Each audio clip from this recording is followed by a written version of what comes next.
How's it going? It's Miss Nikki here. It is Thursday night at 7 o'clock, and I am here to read some bedtime stories to all my friends out there in Facebook land. Excuse me. I've got some really good stories to share with you guys tonight. 3 of my favorites. You know, I have some kids that tease me and say, Miss Nikki, you say all the books are your favorites. And you know, a lot of the books are my favorites. But I try to only pick my really favorites to share with all of my favorite friends. So I think you guys are really going to like the stories I have tonight. One of them, the first one that we're going to start with, is called The Monster Who Ate My Peas. Some kids have certain foods that they really like and certain foods that they really don't like.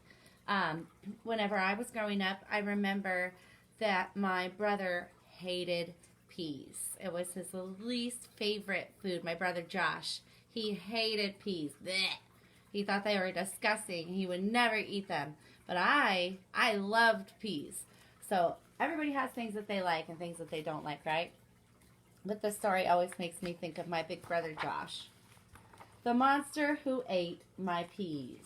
This story is written by Danny Schnitzlein and illustrated by Matt Faulkner. I hope I got your names right.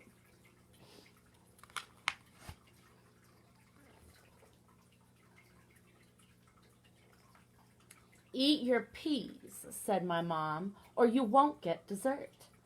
I said, before peas, I'd rather eat dirt.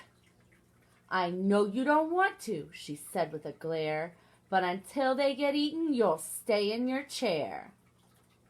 I begged and I whined. I got down on my knees. Please, Mommy, don't make me eat all of these peas. I stomped and I grumbled. I yelled and I pled. Why can't I eat corn or potatoes instead? Eat up those peas. Do it now, my mom said, or you'll get no ice cream and you'll go straight to bed. Oh my. She sounds like she means business.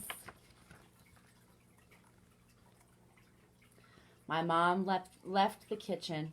I poked at those peas. Their sickening smell made me weak in the knees. Quickly I offered the peas to my pup, but Ralph barely sniffed them, then turned his nose up. I closed my eyes tightly and whispered a wish. Please, let these peas disappear from my dish.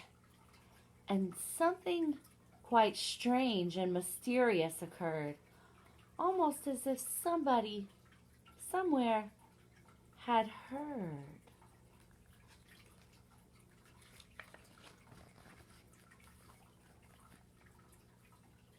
For right out of nowhere, a monster appeared. His hair looked like spinach, and so did his beard. His big, bloated body was broccoli green, and his breath, when he sneered, reeked of rotten sardines. Each eyeball resembled a big Brussels sprout. His long, bumpy squash nose was sticking straight out. Large liver-like lips peeled back to reveal sharp teeth like a shark's and a tongue like an eel. Long octopus tentacles writhed from his torso. Quite gruesome already, those arms made him more so. His ears were like mushrooms, his chin like a beet, and he balanced himself on 2 big stinky feet. Just how he got in, I hadn't a clue. My heart skipped a beat as I asked, who are you?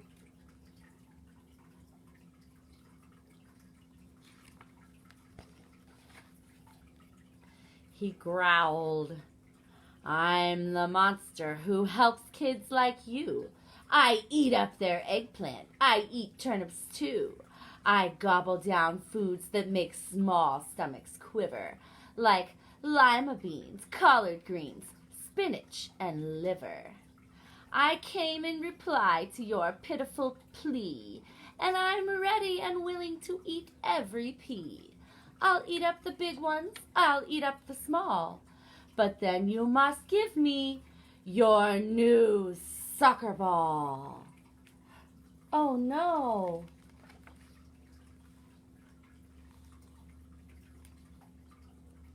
I thought of my soccer ball under my bed. I once bounced it 23 times on my head. But when I looked at the peas on my plate, my brain filled with dread and disgust and with hate. "What is your answer?" the monster demanded. "I don't have much time, so I'll be very candid. Millions of kids want their yucky foods eaten, from Bali to Raleigh, from Chile to Sweden."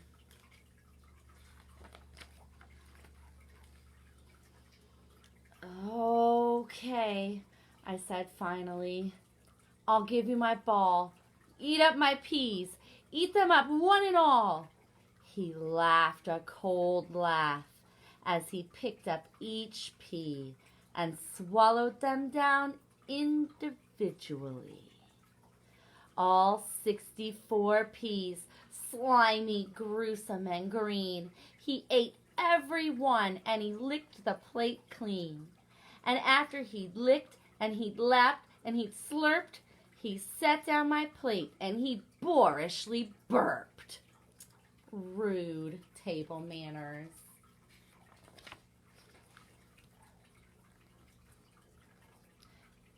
Then, just as my mother came back in the room, he vanished, no trace, with a noise that went, "Foom!" Mom looked at my plate, and she shouted with glee, "You did it! You ate each and every pea!" She gave me a hug, and my ice cream so yummy, with chocolate on top, so good in my tummy. Oh, that is delicious. Then I went upstairs and peeked under my bed. I started to sweat, and my heart filled with dread, for there, in the spot where my ball used to be, there was only one very small, squishy green pea. And now, when I want to play soccer with Dad, I think of that ball, and I get very sad. If I've said it one time, then I've said it 10. I won't make a trade with a monster again. It's good advice.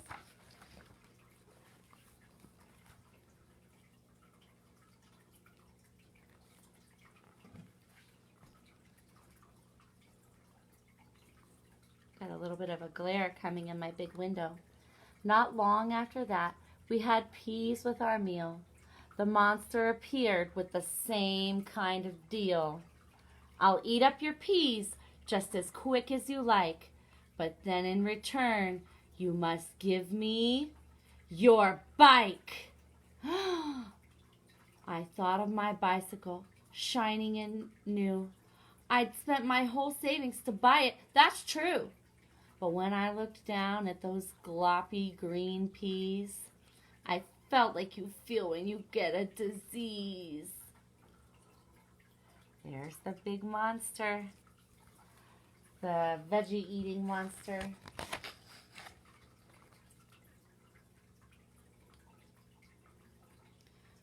"Okay," I said sadly, "I'll give you my bike. Just eat up these peas. Get them out of my sight." The monster then opened his mouth very wide. He took all of my peas and he dumped them inside. He chewed and he chomped and he swallowed them down. Then, phoom, he was gone, off for some other town.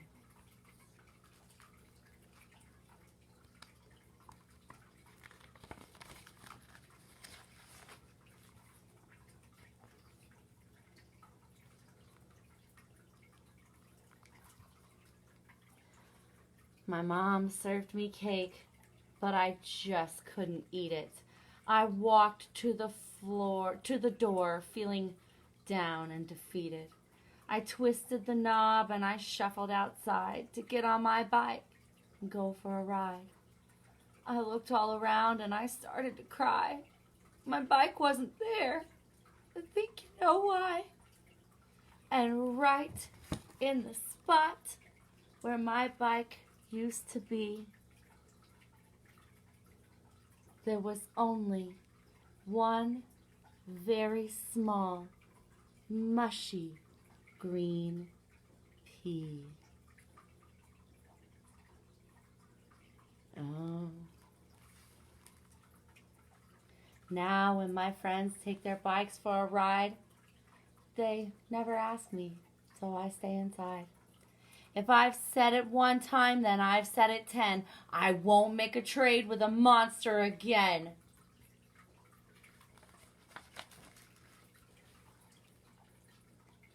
A week after that, there were peas in the stew. The monster showed up like he always would do. The words that he said made my whole body freeze. Give me your puppy, and I'll eat your peas. I looked down at Ralph. He gazed up at me. I looked at my plate, at each ghastly pea. Come on, growled the monster. I'm already late. Just give me your dog and I'll finish your plate. Don't do it.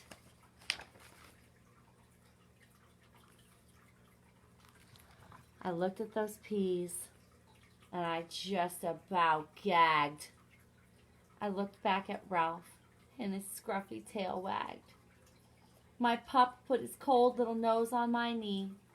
I reached for my fork and I speared a small pea. I opened my mouth and I squinched up my eyes. The pea touched my tongue and I got a surprise. The pea didn't taste like I thought it would. I had to admit that pea tasted good. I picked up another and chewed it and swallowed. Each pea tasted better than those that had followed. I ate every pea till there wasn't a trace, and Ralph thanked me kindly by licking my face. Oh, I'm so glad he didn't give up his puppy so we wouldn't have to eat those peas. That was a good choice. I turned to the monster, that grumpy old guy. I said, I don't need you to tell him goodbye. But right in the spot where the monster had stood was only a pea, and it tasted quite good.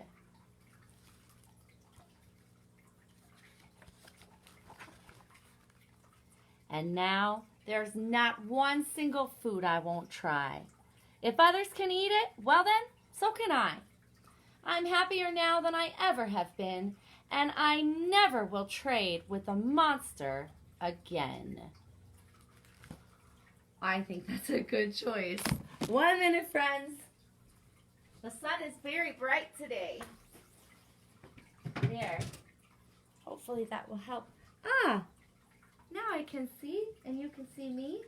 And that's the perfect introduction to our next book, since I've closed out the lights. Oh, I've got some friends watching. Let's see here. Oh, hello, Stack Boys.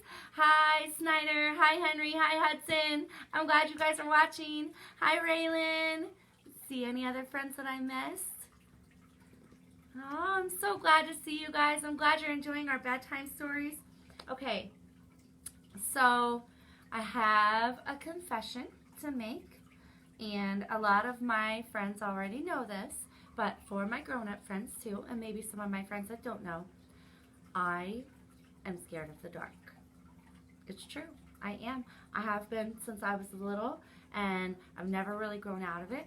Kind of gotten a little bit more used to the dark, but I still get afraid.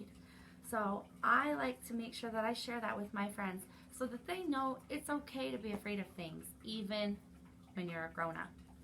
This is a really fun picture book about the dark. This one is written by Lemony Snicket, and it's illustrated by John Klassen. John Classen is one of my favorite illustrators.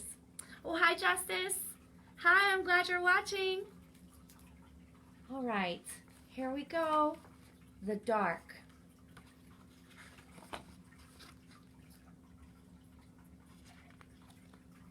Remember, I always like to talk about the pages that are leading up to the book starting.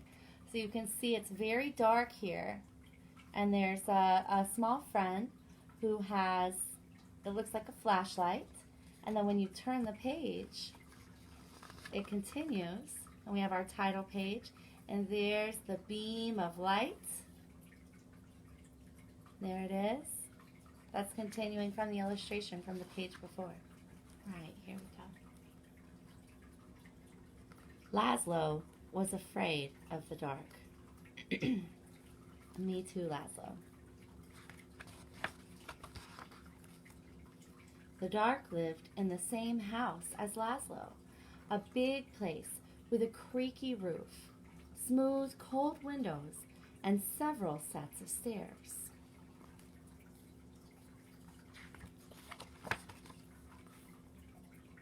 Sometimes the dark hid in the closet. Sometimes it hid behind the shower curtain.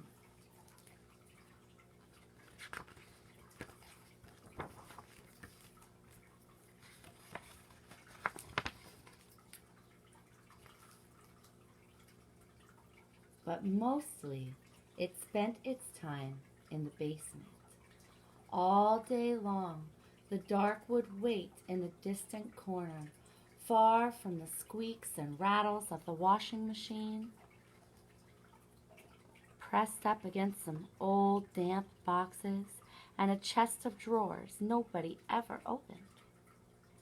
At night, of course, the dark went out and spread itself against the windows and doors of Laszlo's house. The dark comes out at night in my house, too. But in the morning, the dark would be back in the basement where it belonged. Laszlo would peek at the dark every morning. "Hi," he would say. "Hi, dark."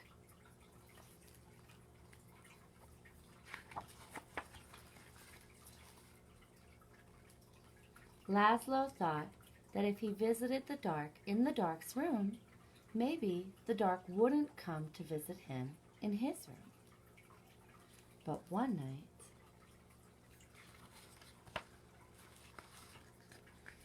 it did. "Laszlo," the dark said in the dark.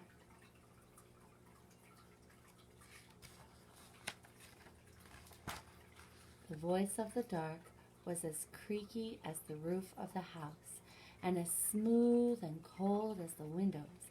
And even though the dark was right next to Laszlo, the voice seemed very far away. "What do you want?" asked Laszlo. "I want to show you something," said the dark.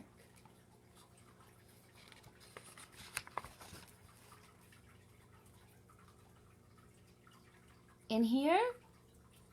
"No, no," said the dark. "Downstairs." "Here?" "No, no."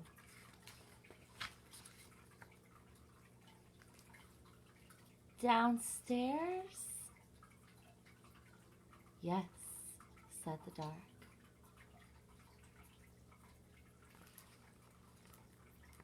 There's Laszlo's big beam of light from his flashlight, just like we saw at the beginning. It's lighting up the dark in the basement. In Laszlo's living room was the biggest window in the house. Laszlo looked out at all the dark outside. Above him the roof creaked, and he closed his eyes. Now the dark was all Laszlo could see. "No, no," said the dark. "Not there. Down here."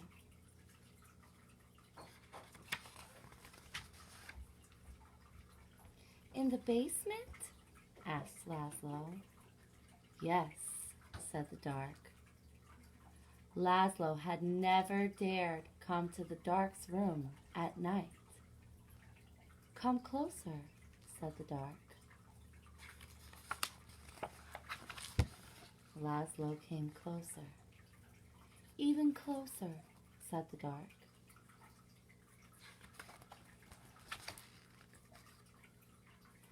You might be afraid of the dark, but the dark is not afraid of you. That's why the dark is always close by. The dark peeks around the corner and waits behind the door, and you can see the dark up in the sky almost every night, gazing down at you as you gaze up at the stars. Without a creaky roof, the rain would fall on your bed, and without a smooth, cold window, you could never see outside, and without a set of stairs, you could never go into the basement where the dark spends its time. Without a closet, you would have nowhere to put your shoes, and without a shower curtain, you would splash water all over the bathroom, and without the dark, everything would be light, and you would never know if you needed a light bulb. Bottom drawer, said the dark. What? Bottom drawer, said the dark. Open the bottom drawer. Thank you, said Laszlo. Oh, look, friends. The bottom drawer is full of light bulbs, and that's what Laszlo has. Even in the dark, you can still find the light. By the time Laszlo got back into bed, the dark was no longer in his room, except when he closed his eyes to go to sleep, because he has a night light now, so he doesn't have to have his flashlight. The next morning, Laszlo visited the dark in the basement. "Hi," he said. "Hi, dark." The dark didn't answer, but the bottom drawer was still open, so it looked like something in the corner was smiling. The dark kept on living with Laszlo, but it never bothered him again. And there's some truck and car in the dark. Did you guys like that story? I love that one. That's a good one, because even though Laszlo was afraid of the dark, he still went into it and he was able to find some light there. And I really like how the dark reminds Laszlo that if we didn't have the dark, then we wouldn't know what light was, if everything was light all the time. Oh, hi, Riker and Genesis. Hello, friends. I'm glad you're watching. I just noticed you said hi there. Okay, guys, I have one more great story to share with you. This is another one of our building block picture books. I've talked about these before with my grown-ups, the grown-ups that come in with you guys. You can see here by this label, it's got the little teddy bear on it. And this was actually the building block winner for 2017. And we usually try to mark on there if it's a winner versus if it's just a nominee. But these are great, great stories for pre-kindergarten reading. You know, reading, where you just kind of share stories together. They're building block picture books. And I always recommend these for early readers or for parents that want to have kids read along with them, because these will have some sight words and some other words that kids will be able to recognize. All right, 10 Little Ninjas by Miranda Paul, illustrated by Nate Ragg. I like 10 Little Ninjas. It's a good one. 10 little ninjas sneaking out of bed. One jumped off and bumped her head. Daddy called the sensei, and the sensei said, "No more ninjas sneaking out of bed." 9 tiny astronauts zooming in the dark. One tried to land and missed the mark. Daddy called the pilot, and the pilot barked, "No more astronauts zooming in the dark." Uh-oh, it's time for night, not time for play. 8 rapid racers revving out the gate. One left late and couldn't drive straight. Daddy called the marshal, and the marshal said, "Wait! No more racers revving out the gate!"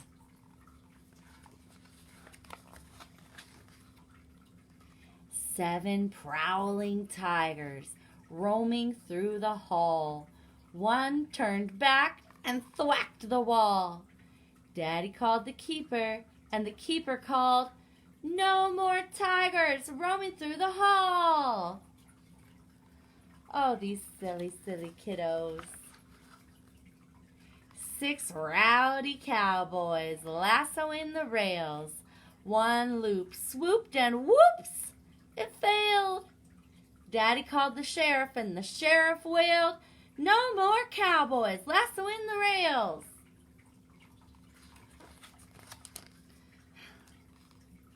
Five hungry reef sharks swimming lazy laps. One swished off and snap, got trapped. Daddy called the lifeguard, and the lifeguard yapped, "No more reef sharks swimming lazy laps." She looks kind of tired.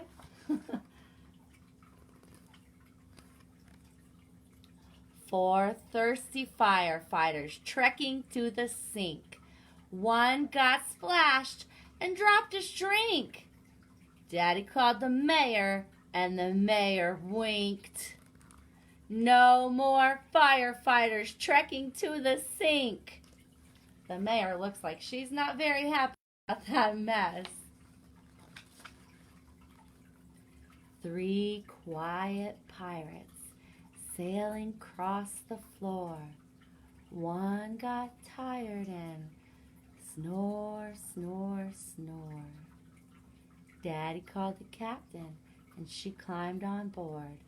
No more pirates sailing across the floor.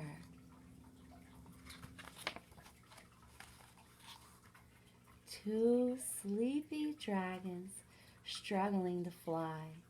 One gave up and waved goodbye. Daddy called the wizard, and the wizard sighed. No more dragons struggling to fly.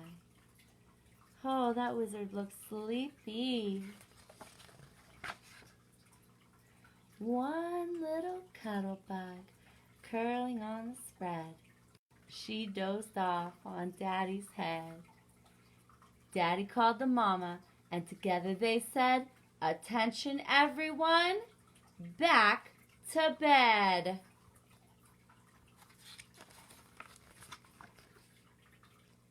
No little ninjas sneaking out of bed.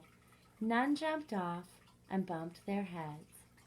Daddy turned the lights out, and everyone said,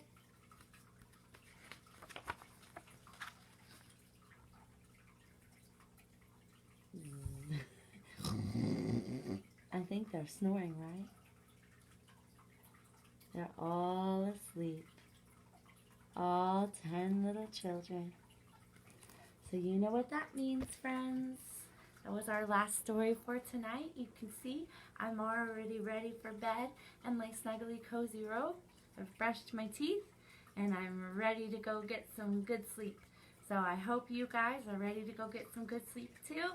Make sure you brush your teeth, wash your hands, have a great night, and I'll see you guys on Monday for Monday night bedtime stories. Bye. Have a good night.